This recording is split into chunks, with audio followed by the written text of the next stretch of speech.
Sumainyo ang Panginoon. At sumaiyo rin. Ang mabuting balita ng Panginoon ayon kay San Mateo. Papuri sa iyo, Panginoon. Noong panahong iyon, matapos pakainin ang mga tao, agad pinasakay ni Jesus sa bangka ang kanyang mga alagad at pinauna sa kabilang ibayo, samantalang pinauuwi niya ang mga tao. Pagkaalis ng mga ito, umahon siya sa burol upang manalangin. Nag-iisa siyang inabot doon ng gabi. Samantala, nasa laot na noon ang bangka at sinasalpok ng mga alon sapagkat pasulungat sa hangin. At nang madaling araw na'y sumunod sa kanila si Jesus na naglalakad sa ibabaw ng tubig. Kinalabutan sa takot ang mga alagad nang makita nilang may lumalakad sa ibabaw ng tubig. Multo, sigaw nila. Ngunit agad siyang nagsalita at sinabi sa kanila, "Huwag kayong matakot, si Jesus ito." At nagsalita si Pedro, "Panginoon, kung talagang kayo iyan, paparianin niyo ako sa ibabaw ng tubig." Sumagot siya, "Halika."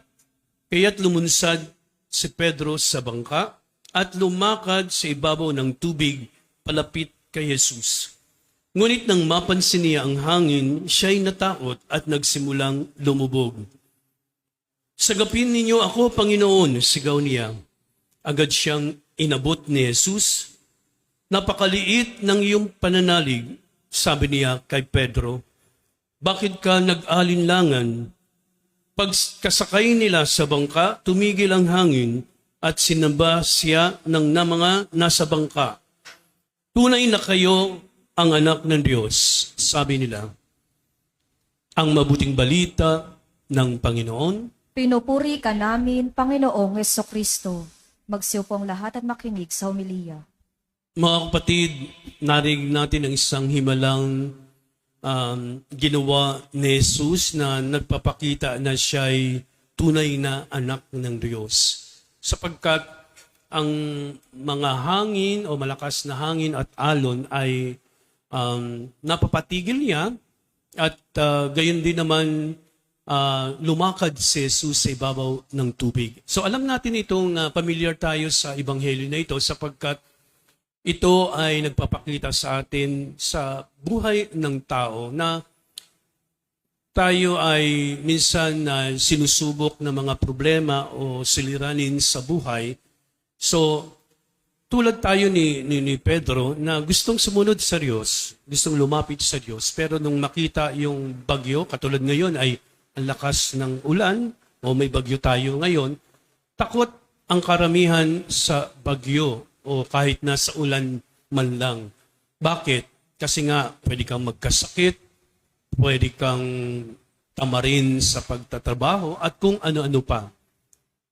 Pero malaki ang halaga o importansya ng ebanghelyo ngayon. Bakit? Kasi nga, sabi ko kanina, ito ay nagpapakita ng buhay ng tao. Ang aral na makukuha natin dito, una, we have to accept or face the storms in life. Ibig sabihin, yung mga bagyo sa buhay natin, dapat nating harapin. Hindi dapat tayong tumakbo.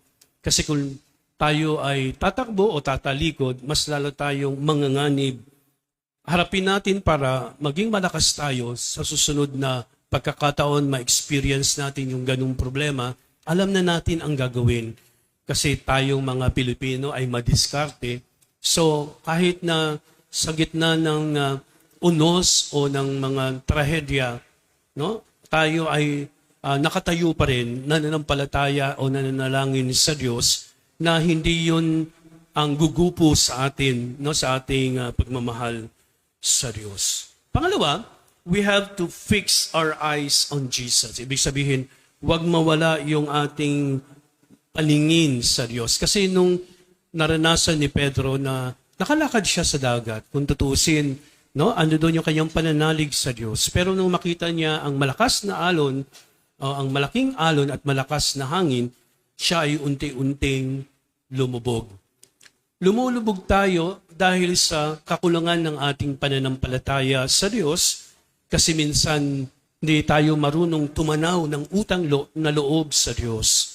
Ang lahat ng biyaya na meron tayo, galing yan sa Diyos. Kahit na pinagtrabahuan mo pa yan, ibig sabihin, ang Diyos ay mayroon pa ring parte sa buhay natin, bakit tayo naging successful, o minsan kung bakit tayo nagiging sumasadlak sa dusa o nagkakaroon ng problema, actually hindi yan kasalanan ng Diyos. Kasalanan natin sa kapabayaan natin. Ang Diyos ay handang tumulong sa atin. Pangatlo, there should be an immediate response. Ibig sabihin, ang madaling pagtugon, lalo na sa mga kapwa nating nangangailangan ng tulong.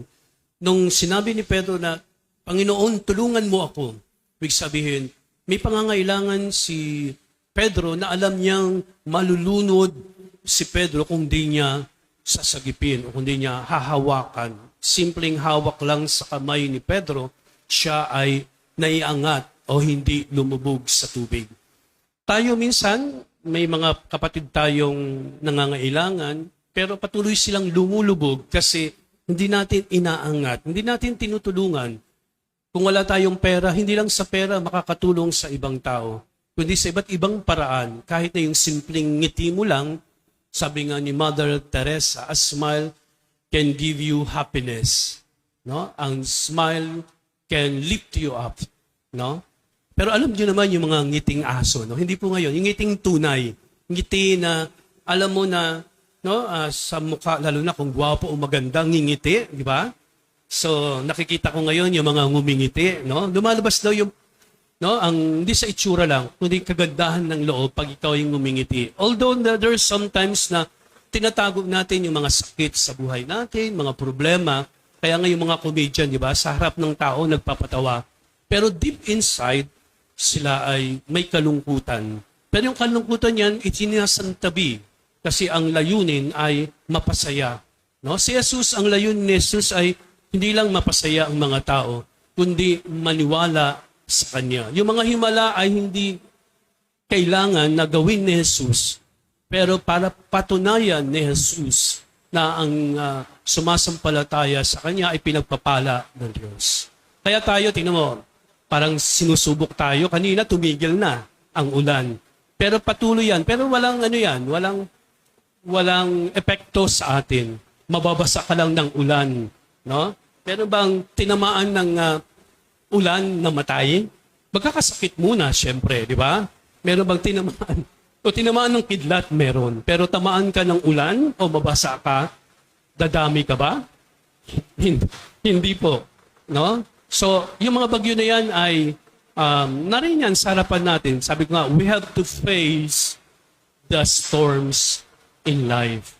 So, ang gagawin lang natin, magdasal tayo at yung sinabi ko kaninang mga paraan to face the storm, to fix our eyes on Jesus, and to have or to do an immediate response. Pwede mo sabihin, Panginoon, susunod ako sa iyo. Pero sinasabi muli ni Jesus, huwag kayong matakot.